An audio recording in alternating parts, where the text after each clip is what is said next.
ஏண்டி பிள்ளை பத்திரமா இருக்குடியே என் நேரமாக கத்துது என் தங்கம். ம் மெய்யரோனெல்லாம் கூப்பிடுது வாங்கடா வாங்கடான்னு. பிள்ளைய பார்க்க போகணுமா? சரி மேலே ஏறி போய் பாருங்க போங்க. வருவானோ போ. இவனோளும் வரணும், எல்லாரும் குட்டியவும் பார்க்கணும். என்ன பண்ணுறது? போம்மா மேலே ஏறு. மேலே ஏறிட்டு தங்கம். சரி போங்க.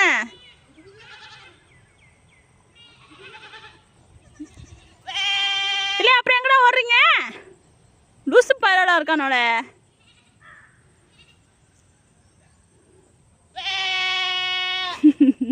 போயிட்டானோட அடியெல்லாம். வருவானோ. இப்போ இதுவும் போகுது. இப்போ கிளம்பிடுச்சு. நீனும் போகணுமா? போய் எல்லாரையும் கூப்பிட்டு வா போ.